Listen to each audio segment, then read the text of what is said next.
ಬೆಳಗಾವಿ ತಾಲೂಕಿನ ಪೀರನ್ವಾಡಿ ಗ್ರಾಮದ ಸರ್ಕಾರಿ ಕನ್ನಡ ಮಾದರಿ ಶಾಲೆಯಲ್ಲಿ 320ಕ್ಕೂ ಹೆಚ್ಚು ವಿದ್ಯಾರ್ಥಿಗಳು ವ್ಯಾಸಂಗ ಮಾಡುತ್ತಿದ್ದಾರೆ. ಆದರೆ ಶಾಲೆಯಲ್ಲಿ ಮೂಲಭೂತ ಸೌಲಭ್ಯಗಳ ಕೊರತೆ ತೀವ್ರವಾಗಿದ್ದು, ವಿದ್ಯಾರ್ಥಿಗಳು ಮತ್ತು ಶಿಕ್ಷಕರು ಹಲವು ಸಮಸ್ಯೆಗಳನ್ನು ಎದುರಿಸುತ್ತಿದ್ದಾರೆ. ಆಮೇಲೆ ಉರ್ದು ಸ್ಕೂಲ್ ಮರಾಠಿ ಸ್ಕೂಲ್ ರೀ. ನಮ್ಮ ಮಕ್ಕಳಿಗೆ ರೋಡ್ ಹೊತ್ತಿಂದ ಆಗಲಿ ಆಮೇಲೆ ಗ್ರೌಂಡ್ ಹೊತ್ತಿಂದ ಆಗಲಿ ಎಲ್ಲದೂ ಪ್ರಾಬ್ಲಮ್ ಐತ್ರಿ. ಆ್ಯಕ್ಚುಲಿ ಅಲ್ಲಿ ಗ್ರೌಂಡನೇ ಇಲ್ರಿ. ಪ್ರೇಯರ್ ಮಾಡುವಾಗ ಮಕ್ಕಳು ಗಾಡಿ ಹಾಕೊಂಡು ಹೋಗ್ತಾರೆ ರೀ. ನಮ್ದು ನಾಡಗೀತೆ ಅನ್ನುವಾಗೂ ಗಾಡಿ ಹಾಕೊಂಡು ಹೋಗ್ತಾರೆ ರೀ. ಹುಡುಗರೆಲ್ಲ ಸೈಡ್ ಸರಿಬೇಕು ರೀ. ಆ ಪ್ರಾಬ್ಲಮ್ ಐತ್ರಿ. ಅದು ಇದ್ದಿದ್ದಕ್ಕೆ ನಾವು ಇದನ್ನ ನಮ್ಮ ಮನವಿ ಕೊಡಕ್ಕೆ ನಮ್ಮ ಊರಿನ ಜಾಗ ಐತ್ರಿ, ನಮ್ಮ ಊರಾಗ ಜಾಗ ಐತಿ, ನಮಗೆ ಕೊಡುವಾರಿ. ನಮ್ಗೆ ಅದು ಬೇಕೇ ಬೇಕ್ರಿ. ಅವ್ರು ಯಾರು ನಮ್ಗೆ ರೆಸ್ಪಾನ್ಸ್ ಮಾಡುವಾರಿ. ಎಷ್ಟೆಲ್ಲ ಎಲ್ಲೆಲ್ಲ ಹೋಗಕ್ಕೆ 10 ವರ್ಷ ಐತ್ರಿ. 2008 ನಾವು ಮನವಿ ಕೊಡಾಕತ್ತೀವ್ರಿ. ಎಲ್ಲ ಮನವಿಗಳು ನಮ್ಮ ಕಡೆ ಅದಾವ್ರಿ, ರಿಸೀವ್ಡ್ ಕಾಪಿನೂ ಅದಾವ್ರಿ. ಯಾರು ನಮ್ಗೆ ರೆಸ್ಪಾನ್ಸ್ ಮಾಡಾಕತ್ತಿಲ್ರಿ. ಇವಾಗ ನಮ್ಮ ಮಕ್ಕಳಿಗೆ ಭವಿಷ್ಯ ನಿಂತೈತ್ರಿ. ಇದು ಬಂದು LKG UKG ಸ್ಟಾರ್ಟ್ ಮಾಡಿದಾರೆ ಈ ವರ್ಷದಿಂದ. LKG UKG ಮಕ್ಕಳು ಹೆಂಗೆ ಹೋಗ್ಬೇಕ್ರಿ? ಅಲ್ಲೇ ಪಂಚಾಯತಿ ಕಡೆ ಜಾಗ ನಮ್ಗೆ ಕೊಟ್ಟಿಲ್ರಿ. ಅವ್ರ ನಮ್ಗೆ ಸ್ಯಾಂಕ್ಷನ್ ಆಗಿಲ್ರಿ. ಅದ್ರ ಸಂಬಂಧ ನಾವು ಹೋರಾಟ ಮಾಡಾಕತ್ತೀವ್ರಿ. 8 ವರ್ಷ ಐತ್ರಿ.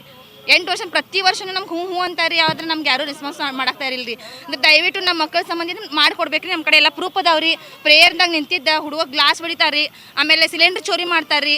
ಅಲ್ಲಿ ಏನು ಏನ್ರಿ ಸೇಫ್ಟಿ ಏನೂ ಇಲ್ರಿ. ನಮ್ಮ ಮಕ್ಕಳಿಗೆ ಯಾವ ಥರದಿಂದನೂ ಸೇಫ್ಟಿ ಇಲ್ರಿ. ಒಂದು ಗ್ರೌಂಡ್ ಇಲ್ಲ, ಒಂದು ರಿಸರ್ಚ್ ಇಲ್ಲ. ಎಲ್ಲೋ ಒಂದು ನಮ್ಮ ಮಕ್ಕಳು ಎಲ್ಲರೂ ಕುಂತು ಹೋಗ್ಬೇಕಂದ್ರೂ ಒಂದು ಗಾಡಿ ಒಳಗಿಂದನೂ ಹೋಗ್ಬೇಕ್ರಿ. ಮೊನ್ನೆ ಒಂದು ಸ್ಕೂಲ್ ಹುಡುಗಂದು ಆಕ್ಸಿಡೆಂಟ್ ಆತ್ರಿ. ಶಿಕ್ಷಕರು ಅದಾರಿ. ಶಿಕ್ಷಕರು ರೋಡ್ ಮ್ಯಾಗ ಹೆಂಗ್ ನೋಡ್ಬೇಕ್ರಿ? ಅವ್ರು ಸಾಲಿ ಕಲಿಸ್ತಿರ್ತಾರಿ. ರೋಡ್ ಮ್ಯಾಗ ರಸ್ತೆ ಮ್ಯಾಗ ರಸ್ತೆ ಮ್ಯಾಗಿಂದ ಹುಡುಗರು ಹೋಗ್ತಿರ್ತಾರೆ, ಬರ್ತಾರೆ. ಎಲ್ಲ ಪೇರೆಂಟ್ಸನ್ನು ಮಕ್ಕಳ ಜೊತೆ ಹೋಗಕ್ಕೆ ಆಗಂಗಿಲ್ರಿ. ನಮ್ಮ ಮಕ್ಕಳು ಮನ್ಯಾಗಿಂದ ಅಷ್ಟೇ ಬಿಡ್ತೀವ್ರಿ. ನಾವು ಮನ್ಯಾಗಿಂದ ಬಿಡ್ತೇವೆ ಅಷ್ಟೇ ರೀ. ಮುಂದೆ ನಾವು ಇಲ್ಲಿ ಇವ್ರು ನಮ್ಗೆ ನಾವು ಮನವಿ ಕೊಟ್ಟಿದ್ಕೆ ಅವ್ರು ನಮ್ಗೆ ಏನು ಇದು ಮಾಡಲಿಲ್ಲ ಅಂದ್ರೆ ನಾವು ದೊಡ್ಡ ರೀತಿಯಿಂದ ನಾವು ಹೋರಾಟ ಮಾಡ್ತೀವಿ. ಮಾಯಾ ಮಂಜುನಾಥ್ ಕುರ್ಬರ್. ಶಾಲೆಯಲ್ಲಿ ಮಕ್ಕಳಿಗೆ ಆಟವಾಡಲು ಅಗತ್ಯವಾದ ಮೈದಾನವಿಲ್ಲ. ಪ್ರಾರ್ಥನೆ ನಡೆಸಲು ಸಹ ಸಮರ್ಪಕ ಸ್ಥಳ ಇಲ್ಲ. ಇಕ್ಕಟ್ಟಾದ ಪರಿಸರದಲ್ಲೇ ಶೈಕ್ಷಣಿಕ ಹಾಗೂ ಪಠ್ಯೇತರ ಚಟುವಟಿಕೆಗಳನ್ನು ನಡೆಸಬೇಕಾದ ಪರಿಸ್ಥಿತಿ ನಿರ್ಮಾಣವಾಗಿದೆ. ಇದರಿಂದ ಶಿಕ್ಷಣದ ಗುಣಮಟ್ಟದ ಮೇಲೂ ಪ್ರತಿಕೂಲ ಪರಿಣಾಮ ಉಂಟಾಗುತ್ತದೆ ಎಂದು ಗ್ರಾಮಸ್ಥರು ದೂರಿದ್ದಾರೆ. ನಮ್ಮ ಪೀರನ್ವಾಡಿ ಗ್ರಾಮ ಪಂಚಾಯತ್ ಹದ್ದಿಯಲ್ಲಿ ಅಂತಿರುವಂತಹ 12 ಎಕರೆ ಜಮೀನಿದೆ. ಆ ಜಮೀನು ಬೇರೆ ಬೇರೆ ಒಂದೊಂದು ಕಮಿಟಿಗೆ ಅಥವಾ ಬೇರೆದವ್ರಿಗೆ ಕೊಡ್ತಾ ಇದ್ದಾರೆ. ಆದರೆ ನಮ್ಮ ಅಕ್ಕಪಕ್ಕ 24 ಹಳ್ಳಿಗಳು ಅದಾವೆ. ಅಲ್ಲಿ ವಿದ್ಯಾರ್ಥಿಗಳಿಗೆ ಸ್ಕೂಲ್ ಇಲ್ಲ, ಗ್ರೌಂಡ್ ಇಲ್ಲ, ಮತ್ತು ಭವಿಷ್ಯದಲ್ಲಿ ಕಾಲೇಜ್ ಕೂಡ ನಮಗೆ ಬೇಕಾಗ್ತದೆ ಅಲ್ಲಿ.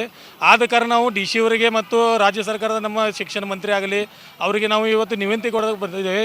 ಹೋದ ವರ್ಷ ಕೂಡ ನಾವು ಈ ಮಾತನ್ನು ಇಲ್ಲಿ ಬಂದು DC ಅವರಿಗೆ ನಿವೇದನೆ ಕೊಟ್ಟಿದ್ದು. ಆದರೂ ಕೂಡ ಯಾವುದೋ ಒಂದು ಆ್ಯಕ್ಷನ್ ಆಗಿಲ್ಲ.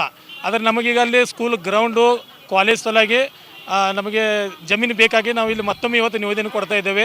ಅದರ ಸಲುವಾಗಿ DC ಅವರು ಮತ್ತು ನಮ್ಮ ರಾಜ್ಯ ಸರ್ಕಾರದ ಶಿಕ್ಷಣ ಮಂತ್ರಿಗಳಾಗಿರ್ಬೇಕು, ಇದನ್ನು ತಕ್ಷಣ ಪರಿಗಣಿಸಿ ಅದರ ಬಗ್ಗೆ ಪರಿಹಾರ ನೀಡಬೇಕಾಗಿ ತಮ್ಮಲ್ಲಿ ನಾವು ಎಲ್ಲ ಊರು ವತಿಯಿಂದ ನಿಮ್ಮ ಕಡೆಗೆ ರಿಕ್ವೆಸ್ಟ್ ಮಾಡಲಿಕ್ಕೆ ಬಂದಿದ್ದೇವೆ.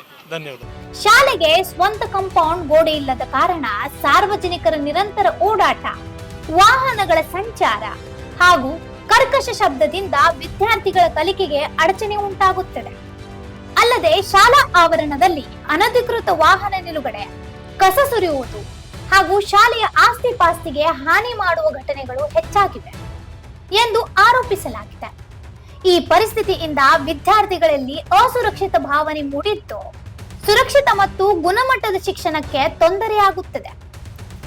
ಅದಕ್ಕಾಗಿ ಪ್ರಸ್ತುತ ಶಾಲೆಯನ್ನು ಸ್ಥಳಾಂತರಿಸಿ ಪೀರನ್ವಾಡಿ ಗ್ರಾಮದಲ್ಲೇ ಸೂಕ್ತ ಜಾಗ ಮಂಜೂರು ಮಾಡಿ ಹೊಸದಾಗಿ ಸುಸಜ್ಜಿತ ಶಾಲಾ ಕಟ್ಟಡ ನಿರ್ಮಿಸಿಕೊಡಬೇಕು ಎಂದು ಶಾಲಾ ಅಭಿವೃದ್ಧಿ ಮತ್ತು ಮೇಲು ಉಸ್ತುವಾರಿ ಸಮಿತಿ ಹಾಗೂ ಗ್ರಾಮಸ್ಥರು ಸಂಬಂಧಿತ ಅಧಿಕಾರಿಗಳಿಗೆ ಮನವಿ ಸಲ್ಲಿಸಿದ್ದಾರೆ.